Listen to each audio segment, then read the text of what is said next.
ሰላም ሰላም ውድ የሀገሬ ልጆች እንዴት አደራችሁ? እንዴት አረፈዳችሁ? እንዴት ቆያችሁ? ሰላም ናችሁ ወይ? እኔ ደህና ነኝ፣ እግዚአብሔር ይመስገን። እናንተ እንዴት ናችሁ? ሁሉም ሰላም? እኔ ደህና ነኝ፣ እግዚአብሔር ይመስገን። ቪዲዮ ላይክ፣ ሼር፣ ሰብስክራይብ እንድታደርጉ በትህትና ጠይቃቸዋለሁ። ውዶቼ፣ ወገኖቼ፣ እህቶቼ፣ ወንድሞቼ ሁላችሁም ውድ የሀገሬ ልጆች ቪዲዮ ላይክ፣ ሼር፣ ሰብስክራይብ እንድታደርጉ እንድታበረታቱኝ በትህትና ጠይቃቸዋለሁ። እና እንግዲህ ደግሞ ችልችት እንዳይላችሁ አውቃለሁ። ምንም ማለት አይደለም። ላይክ፣ ሼር፣ ሰብስክራይብ ብቻ ነው እና እላቸዋለሁ። ሌላ ቪዲዮ ደግሞ ምንድነው ስለ ሀገር ደርሶ ለመመለስ እኔ ደርሼ ስለመጣው ኢትዮጵያ መሄድ የምታስቡት እህቶቻችን፣ ወንድሞቻችን ሁላችሁ ወንድሞቻችን ሁሉም ነው። ግን ሄዳችሁ ባትመለሱ ሄዳችሁ ወይ ሀገሩን ባትቀይሩ በጣም ደስ ይላል። ሀገሩን ባትቀይሩ ማለት መቼም ካልተመቼ ግድ ነውና አሁን ወደ ሌላ ሀገር ሄዳለሁ ማለት ዛሬ እዚህ የሰራሁት 2 ዓመትም 3 ዓመትም የሰራሁትን በሙሉ ጨርሼ ነው የምመጣው ማለት ነው። በቃ መምጣት በጣም ከብዷል። በጣም ነው የከበደ። አንደኛ ፓስፖርቱ ለማሳደስ ብዙ ችግር ያመጣል። ከዚህ እንደሄዳችሁ የሆነ የመታወቂያ ፋይዳ ካላወጣችሁ ባንክ ቤት ሁላ ሄዳችሁ ብር ማውጣት ብር ማዘዋወር አትችሉም። ፋይዳ ከሌለ መንቀሳቀስ የለም። ያቺ ፋይዳ ለማውጣት ብሩ እንኳን ይሄን ያህል ትልቅም ባይሆን ቶሎ ሚሴጅ አይገባም። ሚሴጁ ቶሎ አይገባም፣ ቶሎ አይወጣም። 15 ቀን ምናምን ይቆያል፣ በላይ ይቆያል። ከዛ በላይ ይቆያል። ከዛን ደግሞ ፋይዳው ከመጣ በኋላ ባንክ ቤት ሄዳችሁ ስም ማዘዋወር ወደ ባንክ ጋር አያይዛችሁ ነው። እሱም ብዙ ጣጣ ነው ያለው። ሁለተኛ ደግሞ ፓስፖርት ለማውጣት ፋይዳ ያስፈልጋል። ፓስፖርት ለማውጣት አሁን እንደውም በዚህ ሰዓት ቆሟል እየተባለ ነው። እሱ እርግጠኛ ያልሆነ ነገር እዚህ ማውራት እንኳን ቆንጆ አይደለም፣ ሚዲያ ላይ ማለት ነው። እኔ አሳድሼ ስለመጣሁ በዛ ሰዓት አሳድሻለሁ። እኔ ያሳደስኩትን ቆይቻለሁ። ያኔ ከ3 ወር በፊት ነው ያሳደስኩት፣ ማለት 4ኛ ወር ይዣለሁ ካሳደስኩት ማለት ነው። እኔ አሳድሼ ወዲያው ነው የመጣሁት ተመልሼ ማለት ነው። ግን እኔ እቺ ሰዎች አግዞኝ ከፍሎ ራሱ ብዙ ብር ነው ያወጣሁት።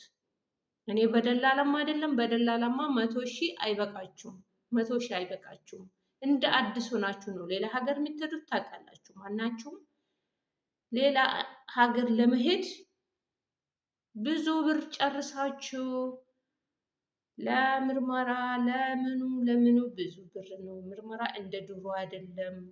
ወደ 12,000 ገብቷል።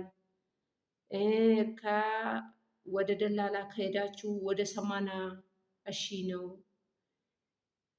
እንግዲህ 2 ዓመት የተሰራው ደሞዝ እዛው ጨፍጭፈን እዛው ጨርሴን ከመምጣት አሰሪያችን ደህና ሰው ከሆኑ እዚሁ ብትመለሱ የጨረስኩትን የሰራሁትን ጨርሼ ከሚመለስ እዛው ብትመለሱ ወይ ደግሞ እኔ እንጃ በጣም ይከብዳል። ካልተመቸውም መቀየር ግድ ነው። ብቻ እኔ በጣም ይከብዳል። እውነት በጣም ወደ አረብ ሀገር ወደ ሌላ ሀገር ምን ወደ አረብ ሀገር መምጣት ድሮ ቀረ። አሁን እኮ በጣም ከብዷል። በጣም ነው የከበደ። እኔ አዲሶቹንማ አሁን መታወቂያ ለማነው ፓስፖርት ለማውጣት የልደት ካርድ ፋይዳ በቃ ብዙ ጭቅጭቅ ብዙ ንዝንዝ ነው ያለው እና ኢትዮጵያ ውስጥ በጣም ከብደዋል።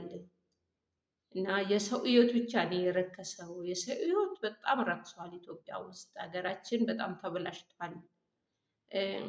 ሀገራችን ለምልመዋል፣ ቆንጆ ሆነዋል፣ እንዲህ ሆነዋል። ለድሃ አይደለም ለሀብታም ነው እሱ። ወገኖች እሱ ለሀብታም ብቻ እኮ ነው። ድሃ እኮ ምንም ያገኘ ነገር የለም። ይሄ ሚዲያ ላይ ቤት ትሰጣለች፣ ከንቲባው ብለው ስንቶቹ ድሃ እኮ መንገድ ላይ ወድቋል። ስንቶቹ እኮ ድሃ ጉርሻ አጥተዋል። ጉርሻ ባያጡ ነው በእግር ወደ ስደት መጥቶ መንገድ ላይ የሚያልቁት። ስንቶቹ ከቤት ተፈነቀሉ።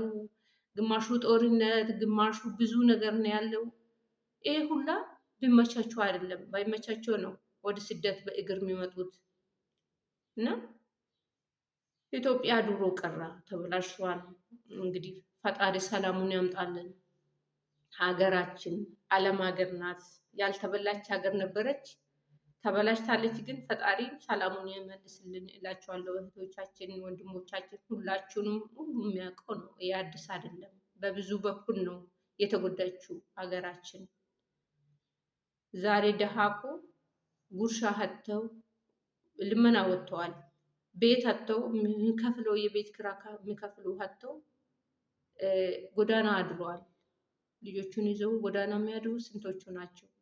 ግን ፈጣሪም ሰላሙን ይመልሰው እላችኋለሁ ወገኖቼ። እና የዛሬ ቪዲዮ ይህን ይመስላል። ሰላም ሁኑልኝ። ፈጣሪ ከእናንተ ጋር ይሁን። ቪዲዮ ላይክ፣ ሼር፣ ሰብስክራይብ እንድታደርጉ እንድታበረታቱኝ በትህትና ጠይቃችኋለሁ። ሰላም ዋሉልኝ።